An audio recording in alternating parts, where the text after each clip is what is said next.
after going to Amritsar, after he went to Amritsar, it becomes very difficult to uh, classify things in any straitjacket manner. So I was thinking that maybe we simply mention different positions that he held during this period and then come to some specific works and some specific aspects of his work which need to be emphasized. He was he had two options actually when he joined Amritsar Guru Nanak Dev University as professor and founder head. He had already been selected for JNU, but he decided not to go to JNU and go to Amritsar. So I would like to first ask you, sir, why did you decide in favor of Amritsar, whereas JNU was the hub of historical research and teaching at that time? I think the most important point in favor of Amritsar was that a new department could be started there Mhm. and a new center of historical research could be developed. That was the main reason. I think we tried to and did a reasonable work. Mhm. The research work done by the students was in some new areas, and this was appreciated by fellow historians. Mhm.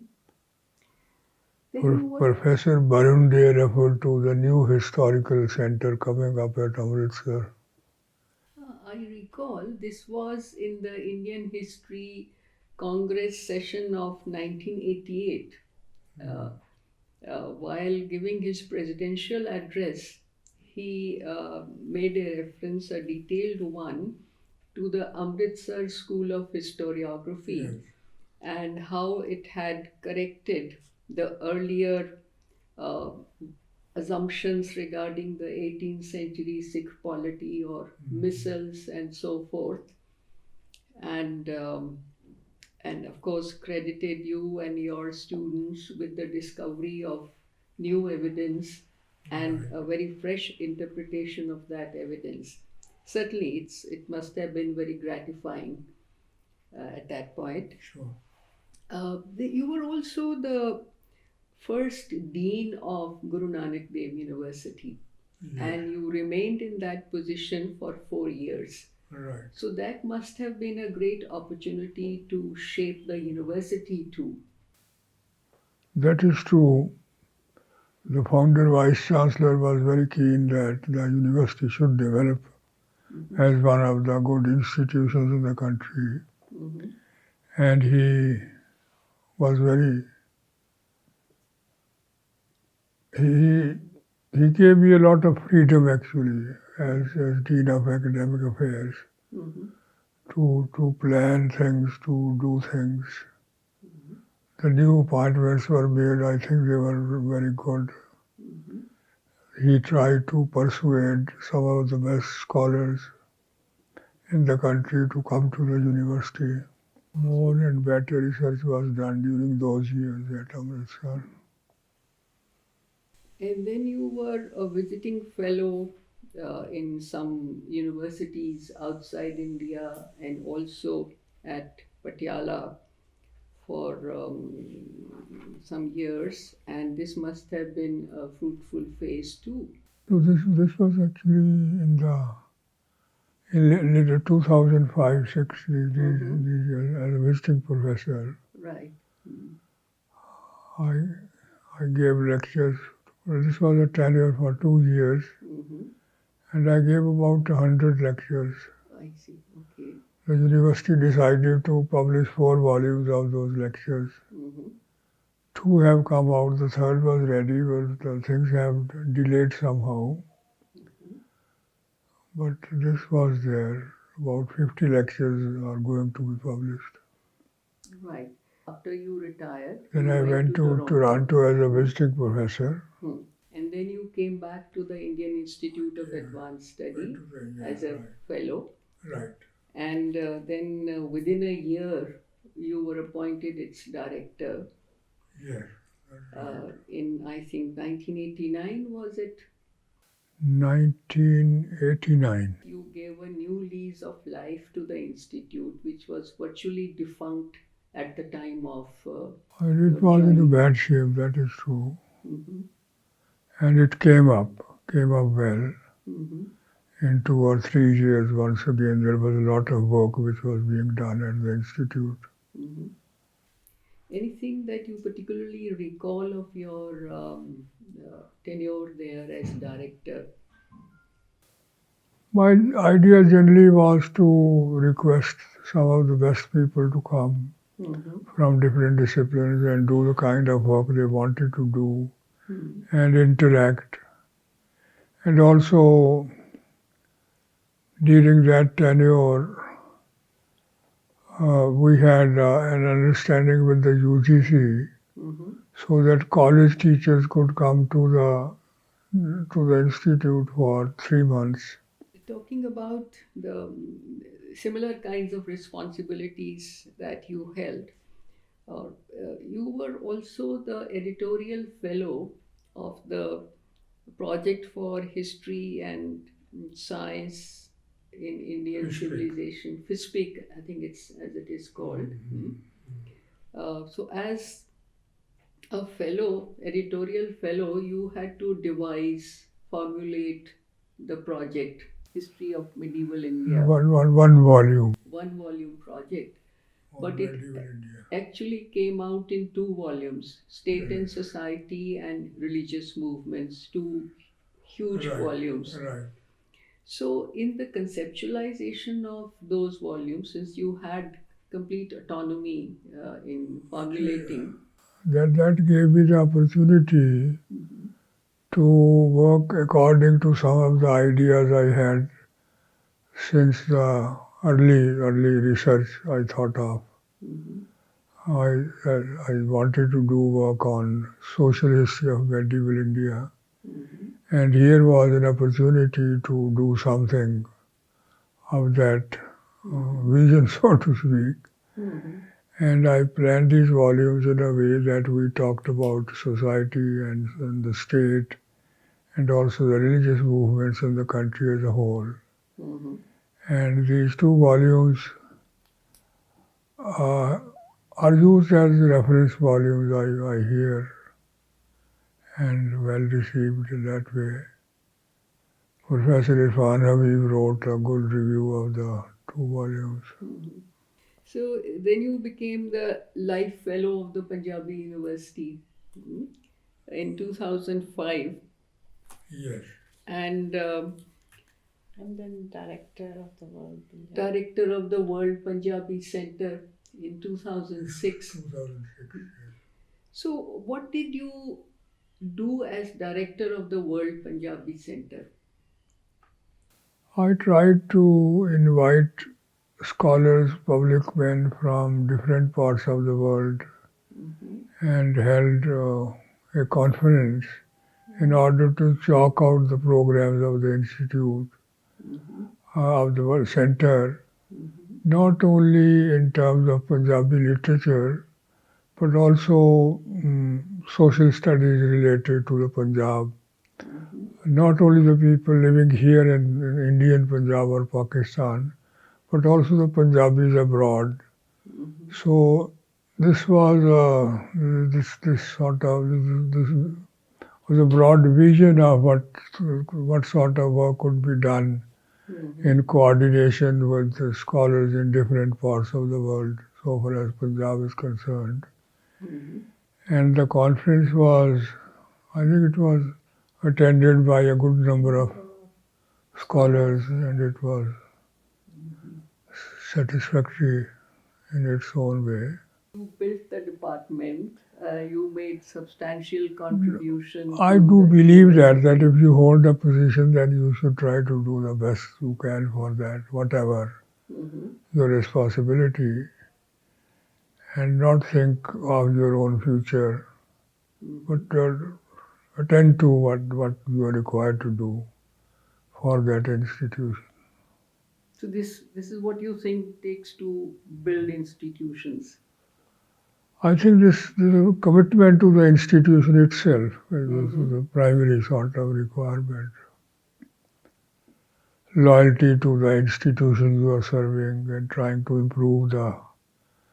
Professor Nurul also had that idea. In fact, he suggested that there was no harm in taking up administrative responsibilities because if your work as a scholar is good, then you are like if you are in a position to change things for the better, there is a possibility of, and also the desirability of taking it up and trying to do your bit. At the institute, you were always available to the fellows. You worked seriously, but you were affable. You used a lot of tact in dealing with the combustible material that a scholar is or that a fellow could become, so that they could feel comfortable in that environment, and they could also turn to you for advice, sometimes even for their personal matters, personal problems. And I also recall that some of the women scholars visiting the institute felt extremely comfortable, uh, the way you treated them as persons. So this was one thing which I noticed with, I think, a lot of admiration. But then at the Amritsar end, I also noticed that you had a lot of sympathy for the students who had come from rural areas. You were uh, you were conscious of their handicaps, their difficulties, and sometimes if I happen to be a little impatient with them, or sometimes you corrected me and corrected other teachers uh, if they had any urban biases, which went against those students. And you used to say that we have to judge our success, or the measure of our success is what a student was at the time of admission and what he became after 2 years in the Right. department.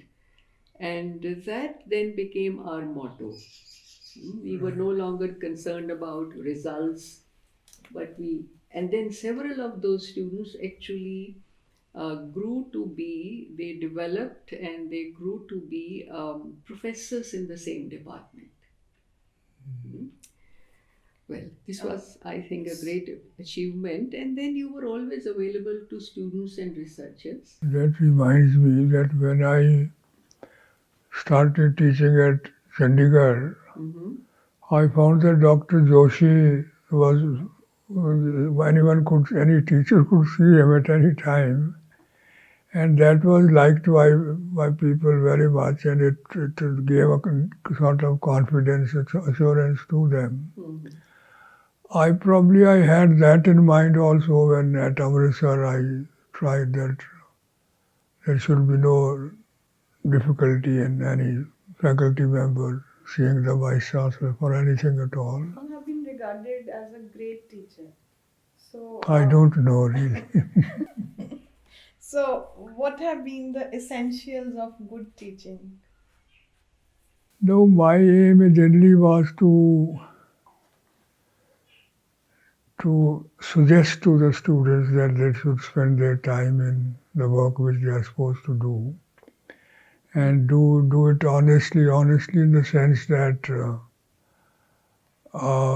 there is a prescribed course which has to be studied, and there is a reading provided. They should try to study that, read that, and not really use help books or books of that kind. And also we tried to see that the students did work. For example, we introduced the library hour. The teacher and the students had to be present there, and we taught them how to, in the beginning, even to consult a dictionary and how to consult an index and how to use a book for our purposes. So that was one example. My objective actually was to be very honest and sincere with the students in telling them what they should do in the field they have chosen, and help them in any other way we could, and generally be friendly, not as a matter of policy, but I felt that way. That I could empathize with the students coming from villages and not knowing English well, or so. This. But at Chandigarh also, I worked well with the best of the students. Professor Banga was one of them, and Do you think that research and teaching are complementary to each other? I think yes, very, very, very emphatically, because research and teaching should go together in order to ensure that the advanced knowledge in that area, in that subject, is made available to the students. And the syllabi should be revised quite frequently in order to include new research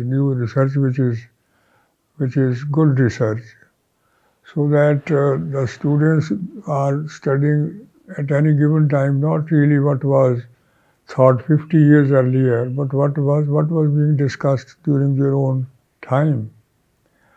So I think teaching without research is certainly useful, but is not. It should not be left at that. The latest results, latest thinking, research in any given area should be known to the students, and they should interact with scholars of those who have done this kind of work. That can serve as an incentive. They can get sometimes new ideas. I think going back to the Amritsar School of Historiography, mm, in quotes, over 100 PhD and MPhil dissertations and monographs were prepared during your stay there, and a journal dedicated to regional history That was. journal, certainly, when I look back and look at the articles published, I feel very gratified. It proved to be a good journal at that time. It's still continuing, I think. It is continuing. Yes. So it was an organ of meaningful research. So, This was also the result of something which I am reminded of. There was the question of prescribing textbooks for various subjects in the university. mhm, And the university used to invite tenders from the publishers for this purpose, and had used to have contact with them. And I suggested to the Vice Chancellor that why the university itself should not publish these texts. And I talked to my colleagues. They also became enthusiastic and agreed to work for the university without any remuneration to prepare these textbooks. And this decision was taken by the university. The result was that we saved a lot of money, and then used this money for bringing out journals in various subjects. So at one time there were 10 research journals coming out from the Guru Nanak Dev University. I think about half a dozen are still right. there.